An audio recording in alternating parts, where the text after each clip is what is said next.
बाब 3।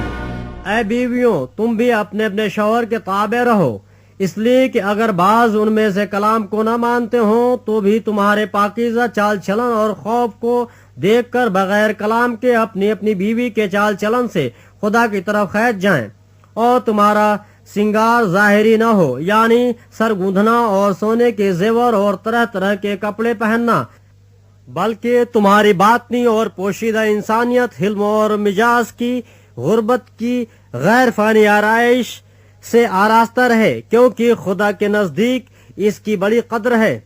और अगले जमाने में भी खुदा पर उम्मीद रखने वाली मुकद्दस औरतें अपने आप को इसी तरह समाती और अपने अपने शौहर के ताबे रहती थीं। चुनांचे सारा इब्राहिम के हुक्म में रहती और उसे खुदाबंद कहती थी, तुम भी अगर नेकी करो और किसी डरावे से न डरो तो उसकी बेटियां हुईं।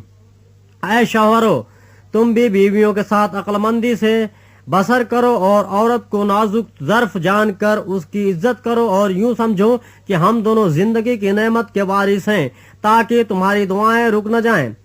गज सबके सब एक दिल और हमदर्द रहो, बरादराना मोहब्बत रखो, नरम दिल और फरोतन बनो, बदी के अवज बदी न करो और गाली के बदले गाली न दो, बल्कि इसके बरक्स बरकत चाहो, क्योंकि तुम बरकत के वारिस होने के लिए बुलाए गए हो। चुनांचे जो कोई जिंदगी से खुश होना और अच्छे दिन देखना चाहे, वो जबान को बदी से और होठों को मकर की बात कहने से बाज रखे, बदी से किनारा करे और नेकी को अमल में लाए, सुलह का तालिब हो और उसकी कोशिश में रहे, क्योंकि खुदावंद की नजर रास्त बाजों की तरफ है और उसके कान उनकी दुआ पर लगे हैं। मगर बदकार खुदावंद की निगाह में हैं। अगर तुम नेकी करने में सरगर्म हो तो तुमसे बदी करने वाला कौन है? और अगर रास्तबाजी की खातिर दुख सहो भी तो तुम मुबारक हो। न उनके डराने से डरो और न घबराओ, बल्कि मसीह को खुदाबंद जानकर अपने दिलों में मुकद्दस समझो, और जो कोई तुमसे तुम्हारी उम्मीद की वजह दरियाफ्त करे उसको जवाब देने के लिए हर वक्त मुस्तैद रहो, मगर हिल्म और खौफ के साथ, और नीयत भी नेक रखो, ताकि जिन बातों में तुम्हारी बदगोई होती है उन्हीं में वो लोग शर्मिंदा हों जो तुम्हारे मसीही नेक चाल चलन पर लान तान करते हैं। क्योंकि अगर खुदा की यही मर्जी हो कि तुम नेकी करने के सबब से दुख उठाओ, तो ये बदी करने के सबब से दुख उठाने से बेहतर है।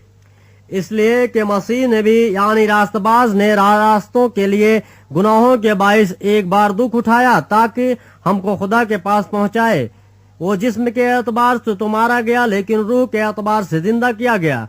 इसी में उसने जाकर उन कैदी रूहों में मुनादी की जो उस अगले जमाने में नाफरमान थीं, जब खुदा नूह के वक्त में तहम्मुल करके ठहरा रहा था और वो कश्ती तैयार हो रही थी, जिस पर सवार होकर थोड़े से आदमी यानी 8 जाने पानी के वसीले से बचीं।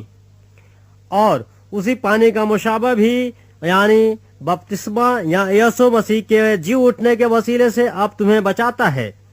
उससे जिस्म की नजासत का दूर करना मुराद नहीं, बल्कि खालिस नियत से खुदा का तालिब होना मुराद है। वह आसमान पर जाकर खुदा की दाहिनी तरफ बैठा है और फरिश्ते और इख्तियारात और कुदरतें उसके ताबे की गई हैं।